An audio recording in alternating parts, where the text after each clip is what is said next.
Hello, everyone, and welcome to this latest webinar from the World Broadband Association, co-sponsored by Omdia. My name is Stephen Wilson, Senior Principal Analyst at Omdia, and I'm your moderator for today's session.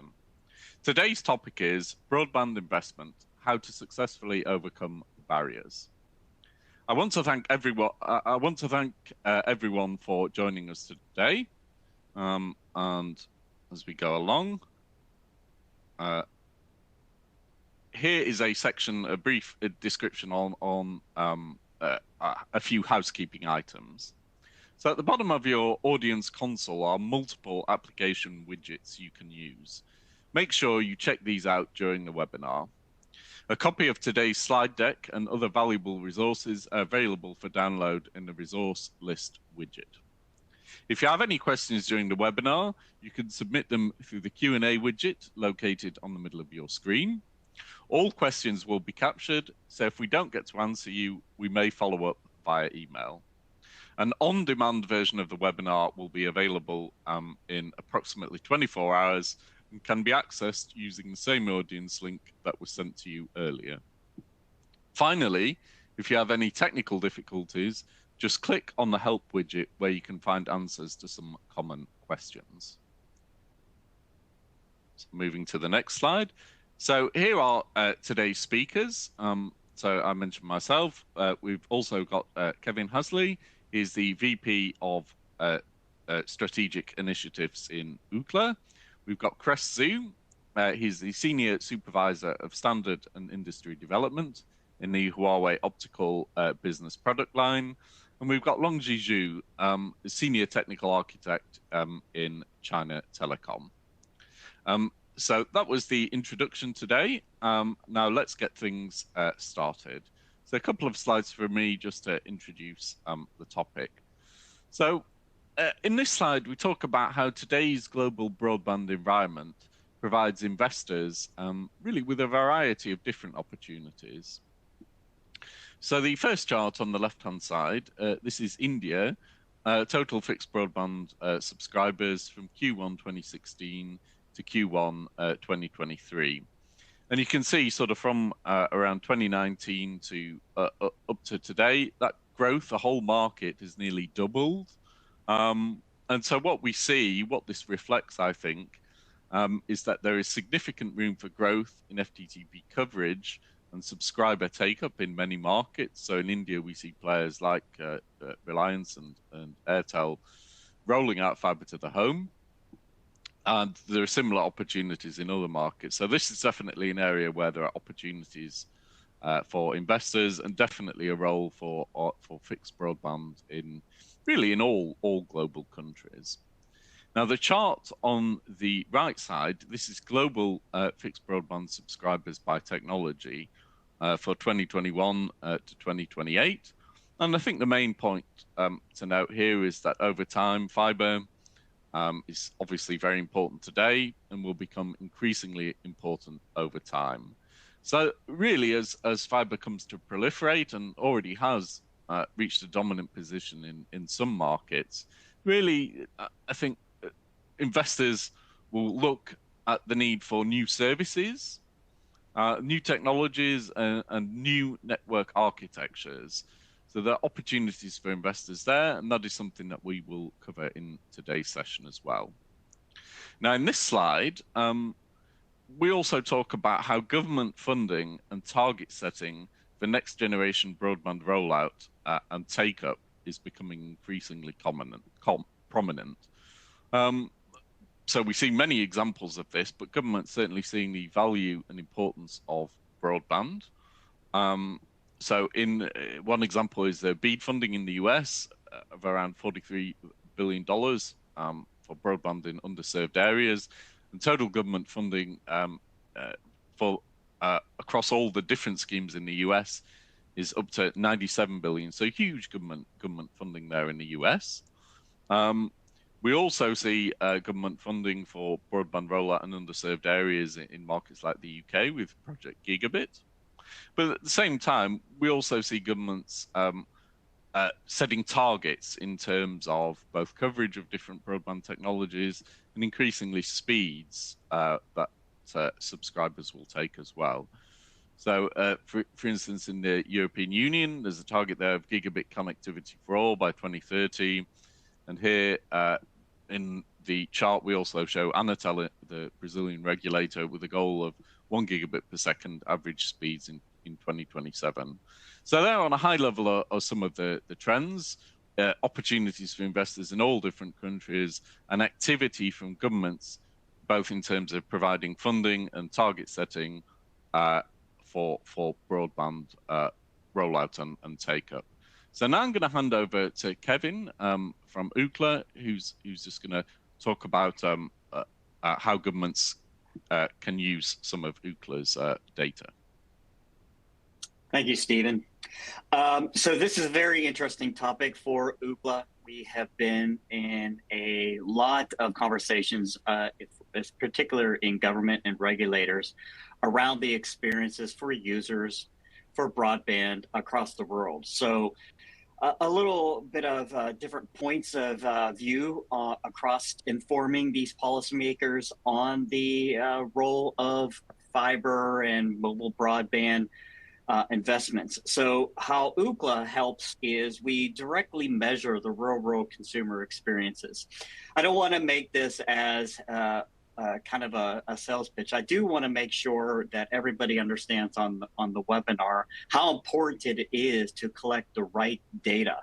And that's what Ookla is providing, is that right data. And I'll go through several use cases today that will help you kind of connect the dots that shows that Ookla's performance information is helping those government policymakers.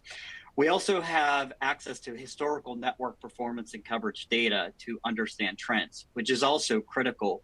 Not only do we show the coverage of experience now, but we know what it was 10 years ago, 5 years ago, and shows the evolution of broadband roadmaps along the way.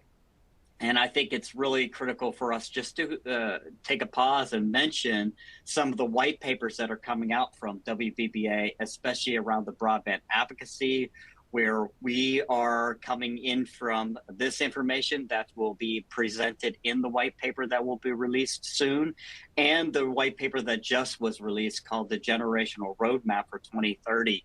That particular white paper is important because it shows what's coming in the future fiber networks and mobile broadband networks. And what we're trying to show there is what's the capabilities, and where broadband advocacy comes in is what types of applications, what's the user experience going to be on the future generation? Will we be able to handle some of the top tier use cases like AI, ChatGPT, VR, AR, all those new applications that we have no idea the uptake on some of these, but it's what we predict it's going to be huge. A couple other really critical points here is understand where infrastructure investments are needed. Not only do we understand where it's performing well, but what are the holes? What are the gaps that we can help governments understand, especially in some of the rural areas where the fiber infrastructure may not be rolled out yet, and where it needs to be rolled out to bring every consumer along on this journey of future internet applications. We need to inform policy and spectrum allocation decisions. Another very important part of the investment is spectrum, right? Acquiring spectrum and utilizing it properly is really one of those key drivers in the future of the internet. We also measure the country's network development over time, benchmark against other countries, regions. We want to kind of show with our global index, which is available on our site at ookla.com, where everybody sits in the global scheme of things. We're not trying to make it a competition necessarily, but we are trying to just make awareness of how well countries perform across the world. We want to make sure everybody is the top tier network provider and bringing that experience to consumers worldwide. And of course, lastly, map, visualize, analyze those key points on the telecom services to help bring and bridge the gap for them between them and the consumers. We're the bridging gap. We want to make sure that we provide enough information across the ecosystem to give that consumer experience the number one priority it deserves. So a few examples I just want to highlight. Stephen mentioned about the U.S. government and the BEAD. We're very involved in that. A few of our white papers are helping the governments understand why crowdsourced data is so important. And if you know who Ookla is, we're Speed Test Intelligence, we're speedtest.net. You push a button, you understand your speed. That's just one small piece of the Ookla puzzle, but it's a very important piece. We want to understand how crowd is interacting with the internet, and it's very critical for rollouts in government. So this particular slide you see here, it kind of gives you a case study of it, which is available on our site as well. It gives you a perspective of Colorado and where the good and bad speeds are. And this is particular use case is important as you see the key takeaways. Even zip codes with median speeds of 50 megabits and above, there are still plenty of smaller regions within there at less than 25 megabits. So in some, if you aggregate all the data together and blindly look at just a few test samples, you're going to see, whoa, well, everything's above 300 megabits. In reality, in fact, it's lower if you look at certain areas within the region. So if you look at the region in holistic view, the 300s outweigh the things that are lower than 25. That's very bad. So you're giving the perspective of some internet service providers and some markets and some consumers outweighing the majority there that may be lower in speeds, which we need to be very cautious of that and not blanket the whole entire market with a few 300s. We got to look at the smaller measurements because those are the areas that we need to fix, address, and to get up to average speed, median speeds across the market. So let's make sure that we're looking at that in the evaluation of investments needed in an area like Colorado. Another very important one here in the region, we are looking at a global scale. Ookla does not just look at the U.S. We're looking at global, very across very regions, very dense regions of markets, as well as very rural regions of markets.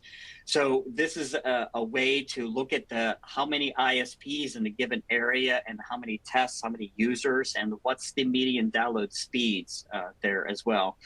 And when you start looking at dissecting different regions and different areas and different ISP vendors, you start really understanding the capabilities of a market to deliver the experiences necessary for those users.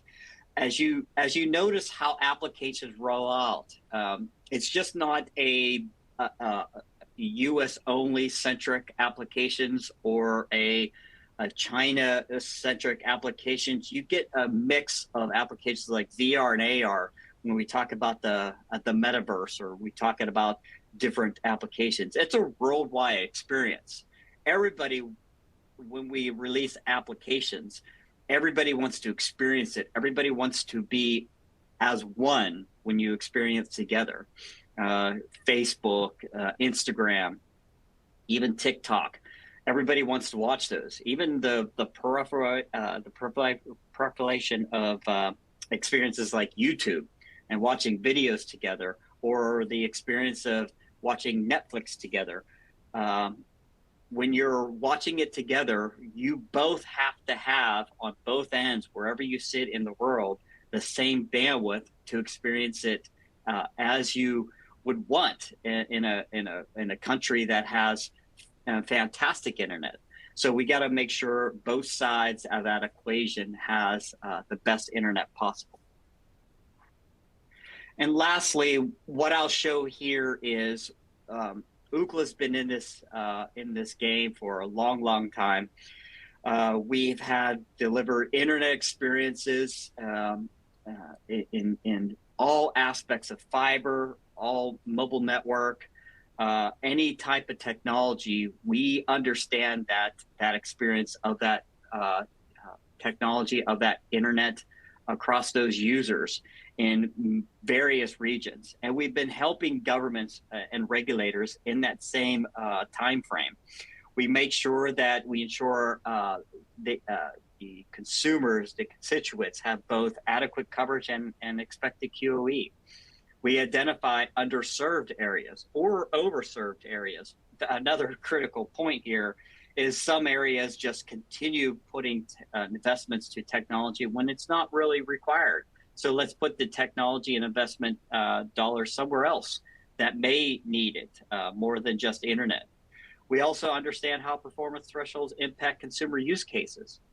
Again, you want to get everybody into the level playing field. So when you're already there, let's focus elsewhere. When you're not there, let's get investments to you. Establish guidelines for providers to inform consumers when outages occur. And another critical part, another piece of the Ookla puzzle is down detector. We, from consumers, understand when Facebook is down, when internet applications are down. That's just a piece of the puzzle when you talk about internet technology. It's just not as the network, it's also application services. So let's look at both sides of that internet equation. And then lastly, inform spectrum auctions and policies. Technology has, when you develop, when you invest, when you look at technology, it is under a spectrum allocation auction. So let's look at to make sure you're investing in the right spectrum, in the right allocations at the right time. So we've helped FCC, Ofcom, TDRA. So as you see on the slide, worldwide experience and government and regulators are using our data to help make those informed decisions on investments. So what I'll do is I'll take a pause there and stop and hand it back to Stephen for some Q&A on my side. Yes, well, thank you, Kevin. That was really interesting. I guess one question from my side. Can you talk through a specific example of how government has used your data to help maximize the value of investing in broadband? Yeah, what I'll start first is Ookla hosts many regulator summits across the world to bring awareness of connectivity gaps across different nations. In fact, Ookla concluded its second annual telecommunications regulator summit in the Middle East and North Africa region in June 2023. And we brought together distinguished regulators from Jordan, Palestine, Iraq, Qatar. So that event alone brought in many, many different regulators across the region. And it was co-hosted by the Telecommunications Regulator Commission of Jordan, so TRC. That event alone served as a platform for knowledge sharing and collaboration. So that's just one example. The other example I would just bring out, Saudi Arabia's telecommunications regulator, CST, developed a 3-year spectrum roadmap to establish the country as a world leader in radio communications.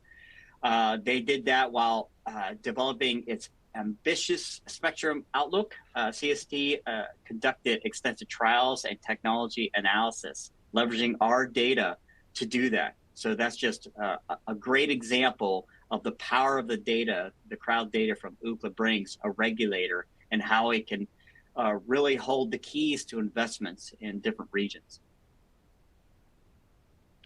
Great, that's really interesting to hear some of those specific examples.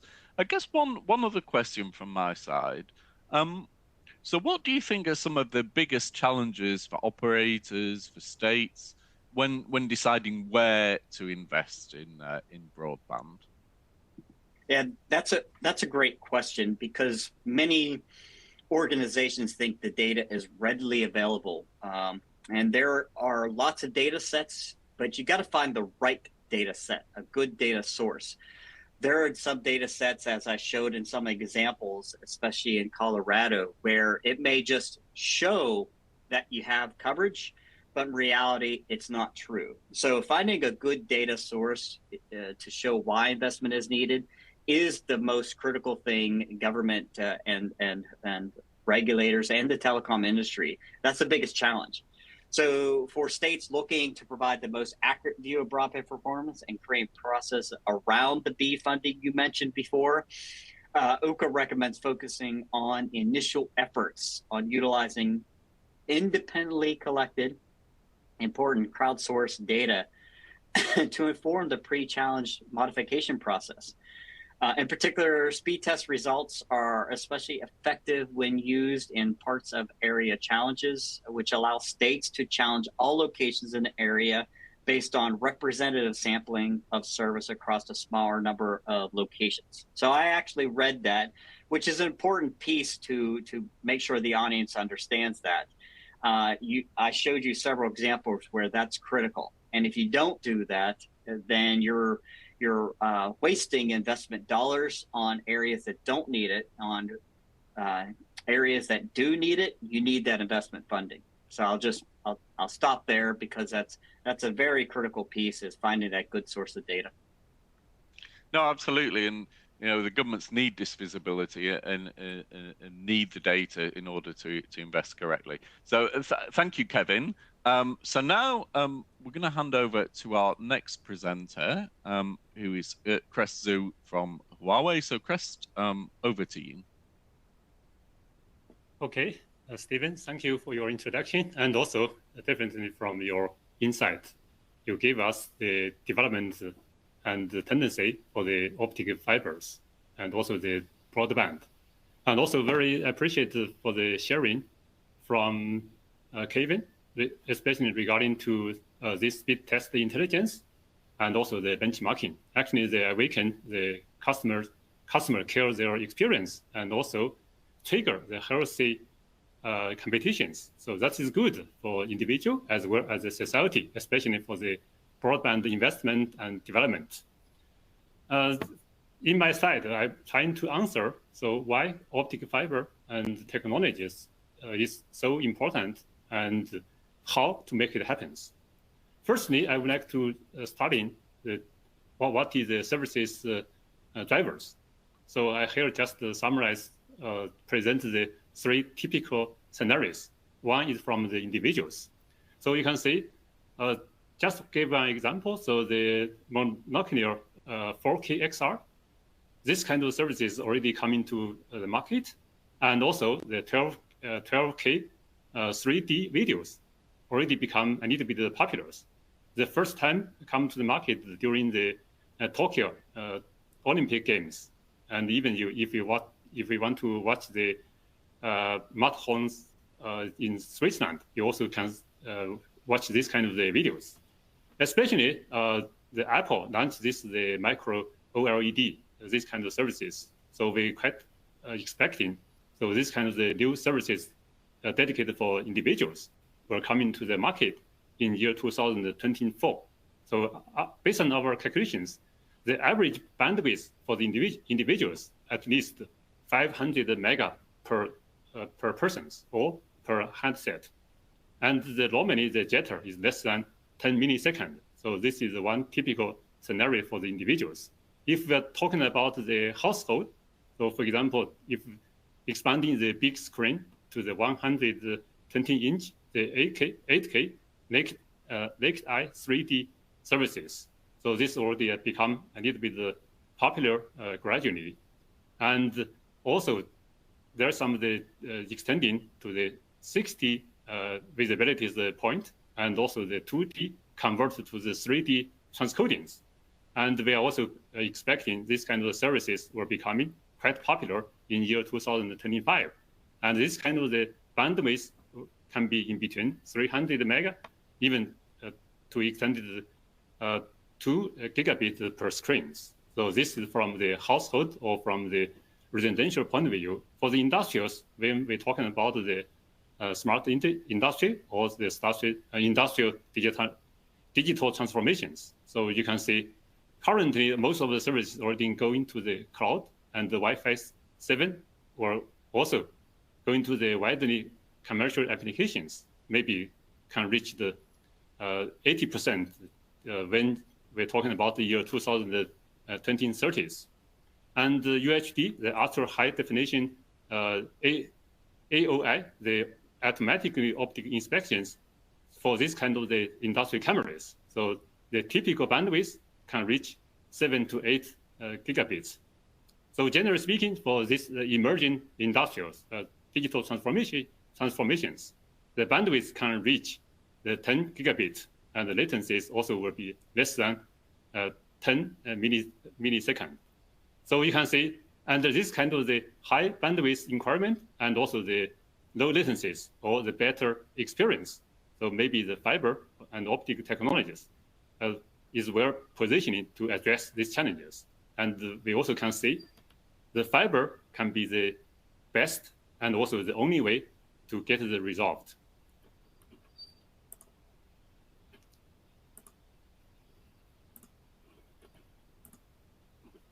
And then we move to the how to make it happen or how to move forward. And then you can see we're trying to target into the gigabit society and even much more beyond. Even some, we're talking about the 10 gigabit everywhere. The only way, as just as mentioned, fiber and optic to everywhere and to reach for everything. So we can split two aspects. One is from the access point.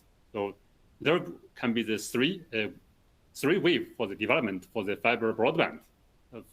Initially from the non-connected to connected, whether can be covered by the Cooper cable or fiber. So anyhow, to get resolved for the connected.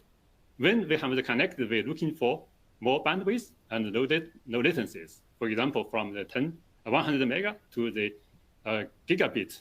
Even now, so gigabit tariff already become quite popular. Worldwide, more than 500 operators launch this kind of the services for the gigabit access, and even can go beyond. So in some countries, in some regions, for example, in East Asia, Middle East, so they also launch the 10 gigabit access capabilities. This just from the access aspect. But if we're just talking about the last mile or last meter, this is not enough. For example, every family have the car, but always we're facing this kind of the challenges for the traffic jams. So we also need to consider how to get it resolved from transport, so especially from the backbone and the metropolitan networks. So you can see this kind of the fiber to everywhere. So we're going to more deeper and more broader and closer. So initially the OTN just deployed in the core or the backbone network, and then go deeper to the aggregation and even to the edge side, including the central office and also to each side if possible. So you can see this kind of the solution can be covered two ways. So one is from access. So the bit speed increase from the 100 mega to gigabit and 10 mega, and from the transport point of view, so extended from the backbone to aggregation and even to each site as possible. I would like to share one very good case in Beijing for this all optical metro networks.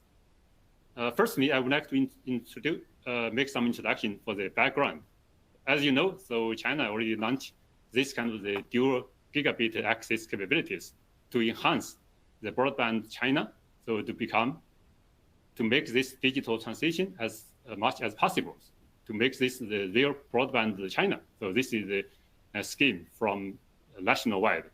And also for Beijing, you know, Beijing is the capital of China, and they want to keep the leading in China, not just in China, and also worldwide, become the hub for this kind of the digital economies. So the Beijing Mobile set this kind of the target, how to build this network to make it happen, to enabling this kind of the digital transitions. So this is the background. So why we build this is all optical metro networks. And I also would like to share some of the data from the Beijing Mobile. So you can see Beijing Mobile is a full services provider, so not just the mobile. So you can see they have a very huge numbers. The sales site more than 19,000 and serving for more than 20 million subscribers. So this is from mobile aspect. Meanwhile, they also cover some commercial enterprises or business customers. You can see more than 3,000 commercial complex was accessed by China Mobile. Meanwhile, so they're also reachable for the home residentials and more than 10,000 communities. And this kind of the gigabit accessibilities can extend it to 3.25 million families. So sorry, there's one mistake. So the 10,000 communities for 3.25 families. So under supported by Beijing Mobile. And what is the main solution for this Beijing or optical metro? So you can see for OTN extended to every site already covered more than 1,000 edge sites. So this is the main solution for this Beijing or optical metro networks. So for the networks, we have the three layers.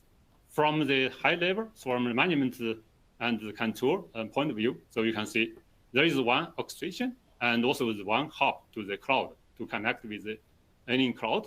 And we make the synergy between the network and the cloud. So this is very easily to access any cloud. So this is from the high level. From the network point of view, so just the two layers, as you can see. So the backbone, or we call it the core layer.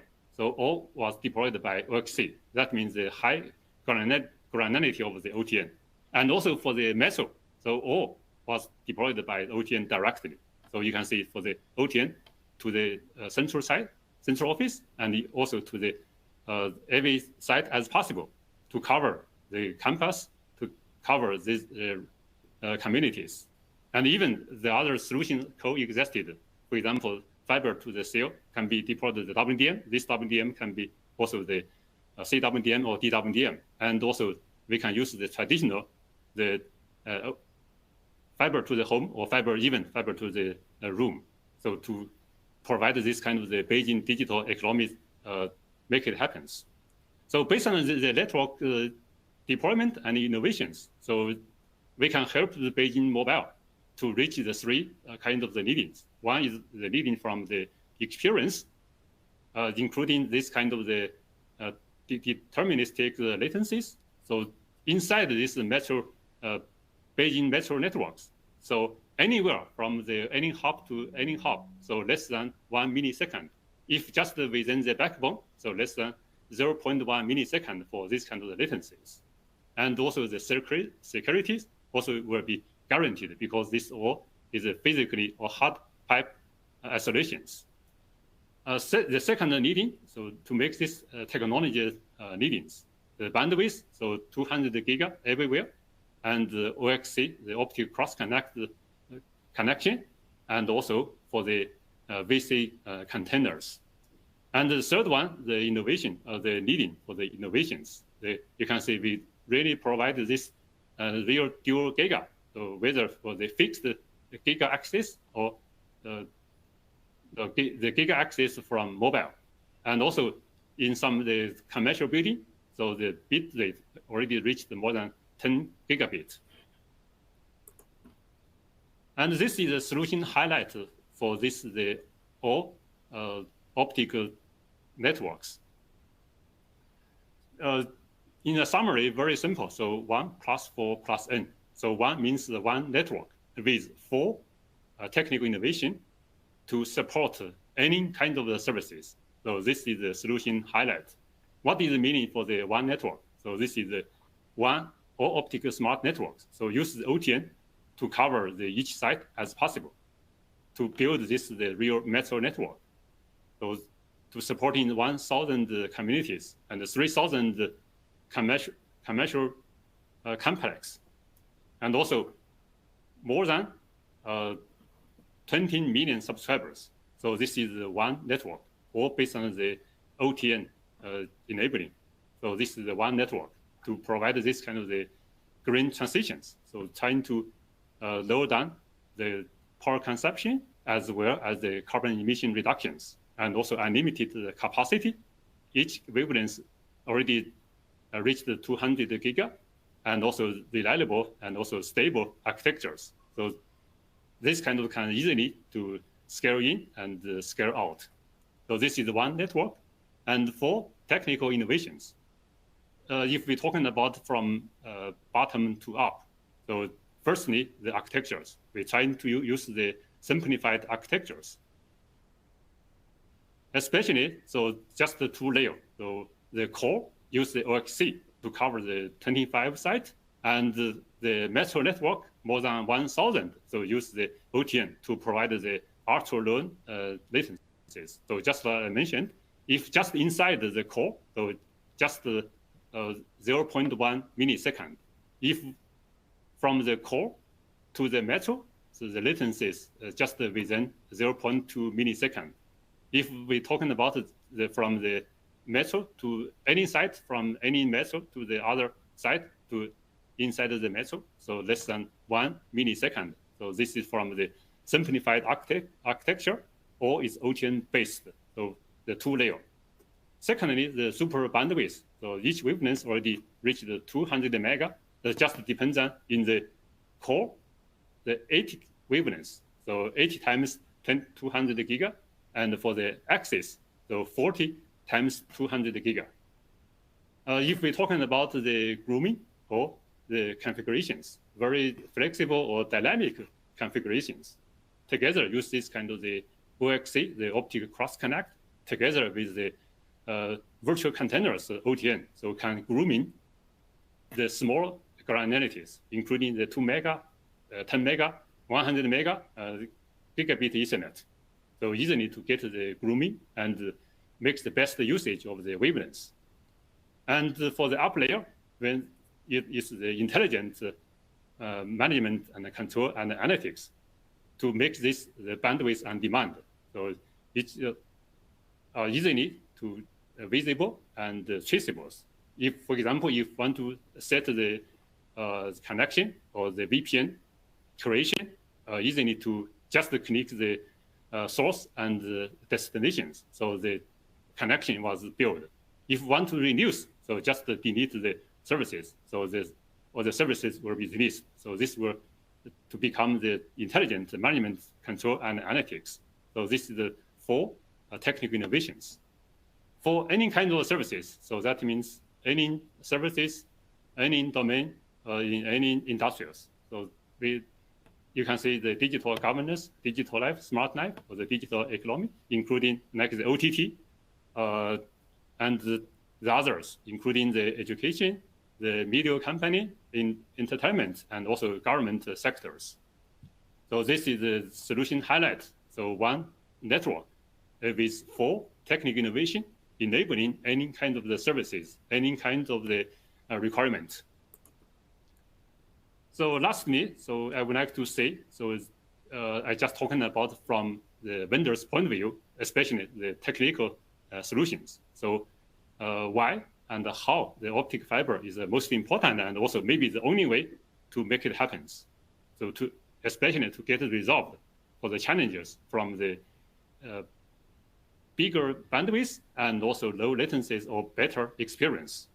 So you can see based on this all optical network or optical metro network. So we can make the good connection with whether home, enterprise, or business or machine, and also can make the good synergy with cloud and computing. And also we can make the integrated sensing and the communication make it happen.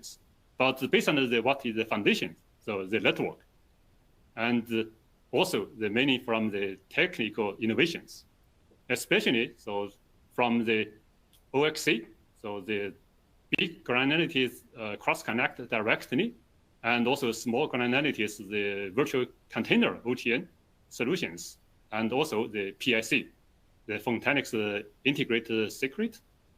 Meanwhile, so the other synergy communication with sensing, and also the connection,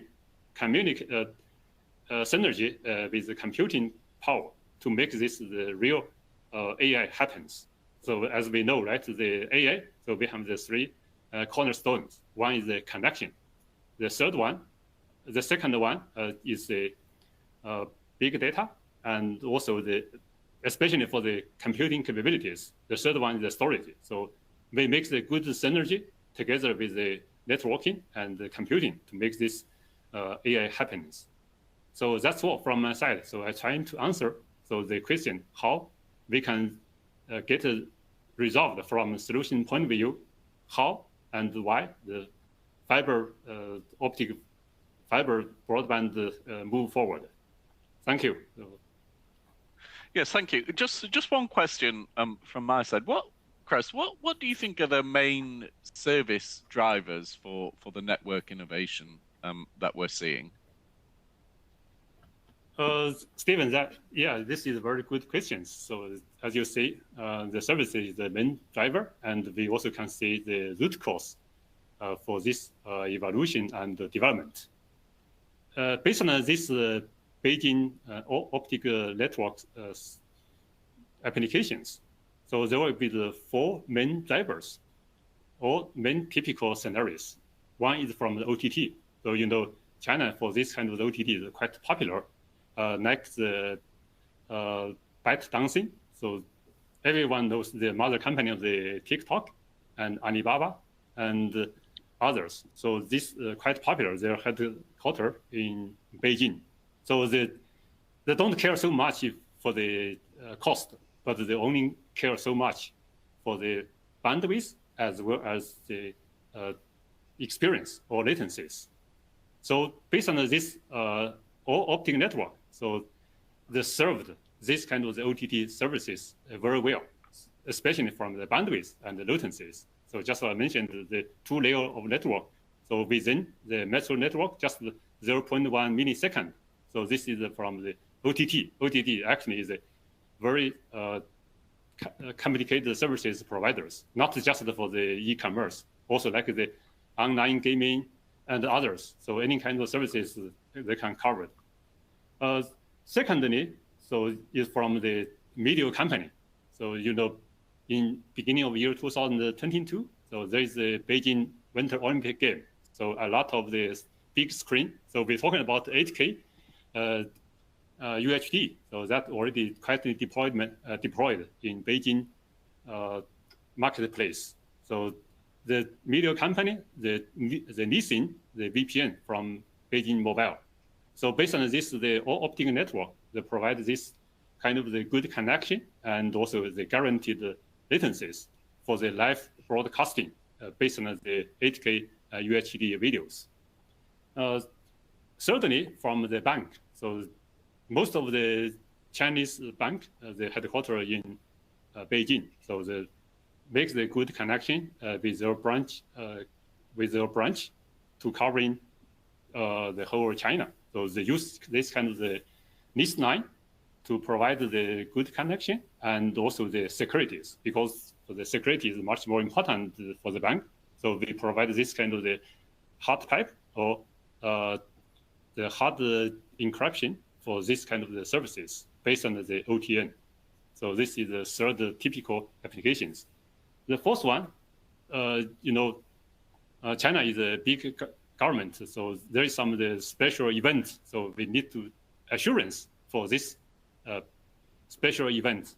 For example, next, as I mentioned before, so Beijing Olympic game, and also the others next the General Assembly yearly in China for this kind of the Congress meeting, and also everyone facing the pandemic in the past 3 years. So during that, the e-health solution to get the tracking for anytime, anyone, anywhere, and anyone. So that means there's huge challenges, especially for the traffic jam in some time. So everyone need to inquiry and also storage their data sheet real time. So this also need to provide this we call it the VPN solution to guarantee it. Anyone can inquiry. So anytime and anywhere. So this already provides this kind of the good convenience for everyone. So in China, even maybe somebody doesn't like so much, so maybe always worry about the big brothers. But from technical point of view, so this from technical point of view, it's quite easy to make it happen, to give this kind of the good tracking and guarantee the good control for this pandemics. So this is the 4 typical services driver or the scenarios. Great. Well, thank you very much, Crest. That was all very interesting. So now we're going to move to our final presenter, which is Longji Zhu. The floor is yours, Longji. Hello, everyone. Welcome to our webinar. I'm Xu Longjie from Chantecom. The topic that I'd like to share today is how Chantecom performs broadband service development through investment. The content I want to share includes 3 parts, which are the broadband market background and the demand in China. The typical broadband solution innovation of Chantecom. The typical broadband application innovation of Chantecom. First of all, let me introduce the broadband market background and demand in China. This part can be divided into 2 parts. The first part is the background of solution innovations in China. A market trend, a limited growth space for broadband itself, while cloud AI, big data, security act are expected to have considerate growth space. These above are the trend to invest for the broadband industry. Second, technology innovation from copper to optical and then to cloud broadband. Driven by cloud application, we are currently in the early stage of cloud broadband, which is the 3rd phase of broadband innovation. And thirdly, consideration for operators. Broadband service itself has hardly helped to increase business income, introducing new broadband-related business, improving users' experience as the keys for operators. Secondly, is the background of broadband application innovations. Fixed broadband users are nearly saturated.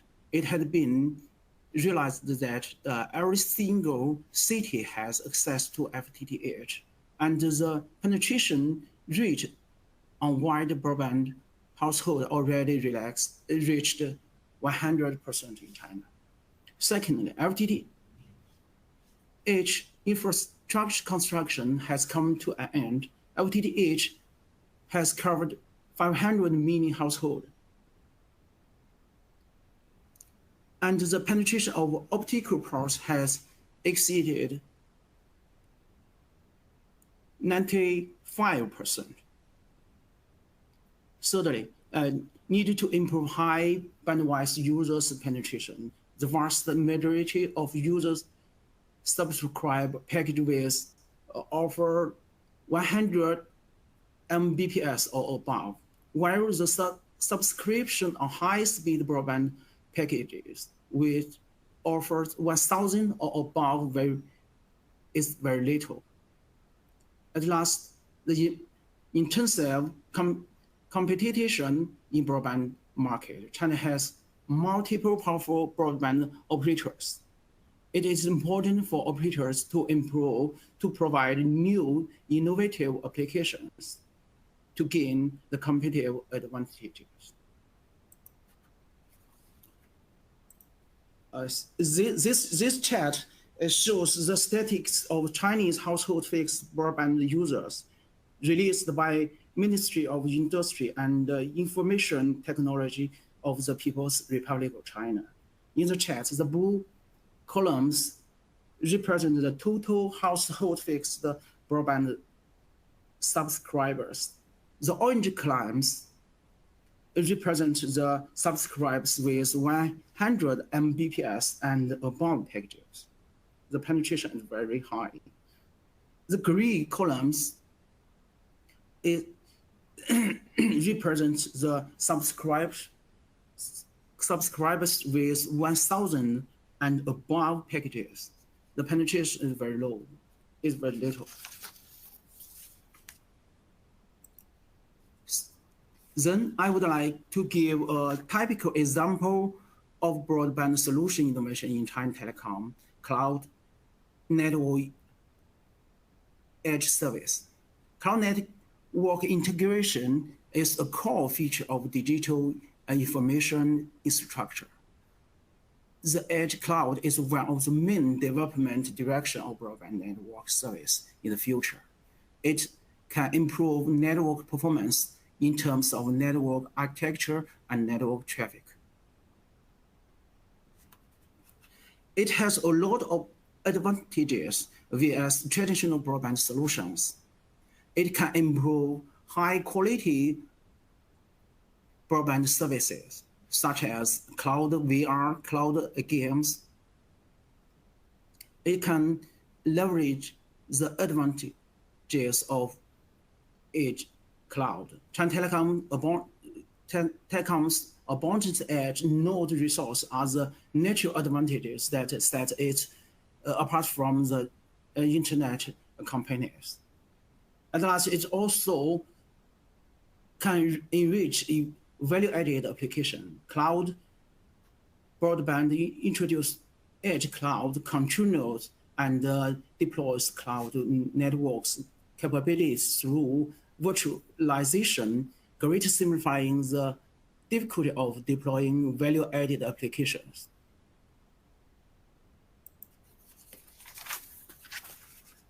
East-surfing video networking is one of the typical innovation applications that emerged from users' need in high-speed broadband era.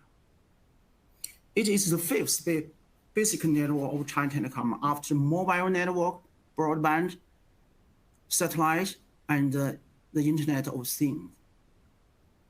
At present, it is the world's largest video service network run by operator. The core component of East-surfing video network include 5 major parts: one cloud, one network, one platform, one AI system, and one OM system. Up to now, the revenue of East-surfing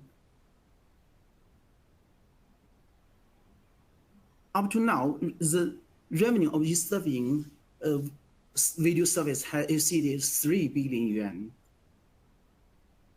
The total connected terminal numbers exceeded 15 million,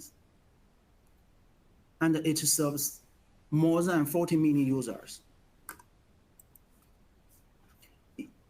East-surfing video networking service scenarios. East-surfing video networking service can be used in all kinds of scenarios, such as food safety, safe campus, disaster monitoring, healthcare, telemedicine, and so on. Kitchen monitoring is one of the typical East-surfing video networking service scenarios. It aims to monitor the whole process involved in food and catering operation, and to ensure food quality and security. Based on the Internet of Things, AI analysis, cloud storage, and other technologies, China Telecom built a comprehensive food and catering supervision platform. At present, 3 million users have been developed. That's all what I want to share. Thank you. Great. Well, thank you. that was really interesting to learn about all the innovative work that you've been doing. I just wanted to ask a question here. So all the innovative work China Telecom is doing. I mean, how other operators can use that. So you talked about the broadband program innovation, so cloud network convergence, and the advantages of cloud broadband.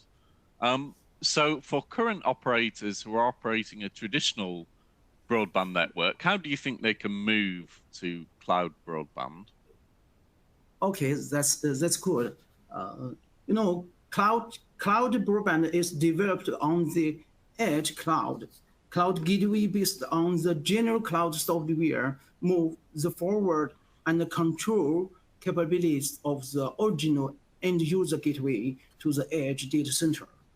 Depending on business characters, network, and terminal capabilities, and the operating environment, non-real-time complex computing and storage original performed by the end user terminal can be transferred to the cloud or edge computing node. Secondly, China Telecom's enabling broadband at the edge cloud has been introduced one of the successful use cases in the white paper.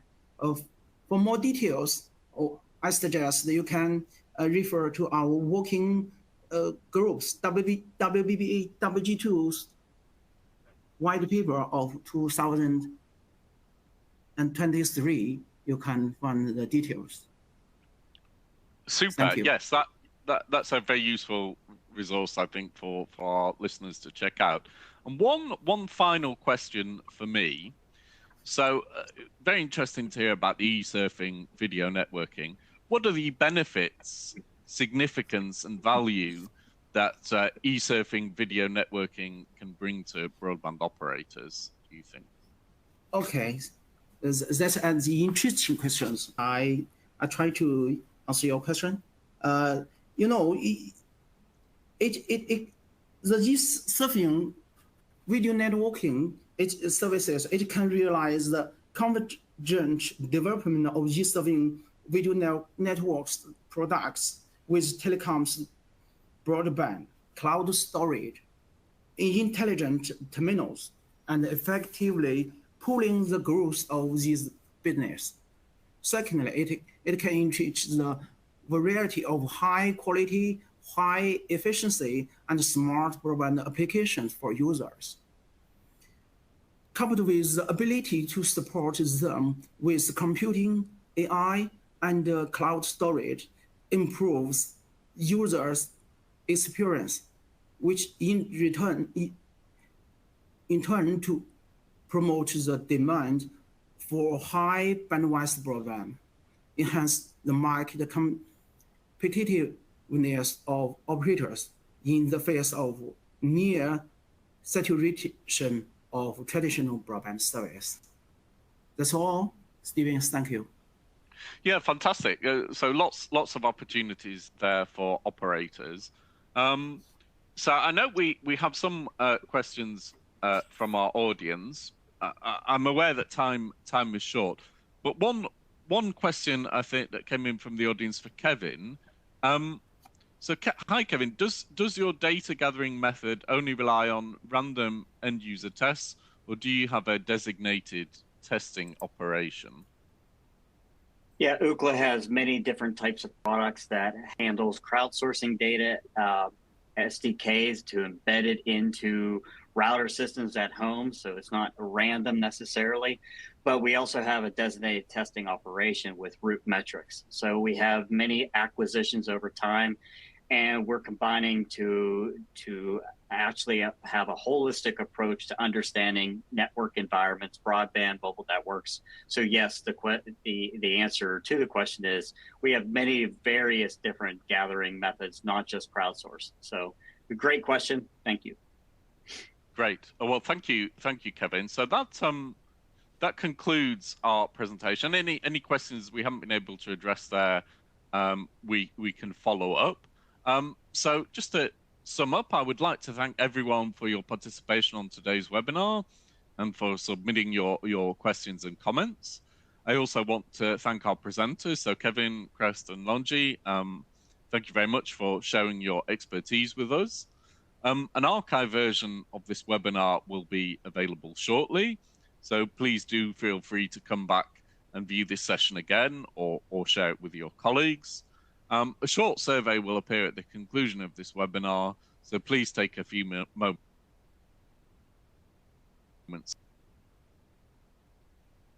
to fill the rest of the day. Thank you.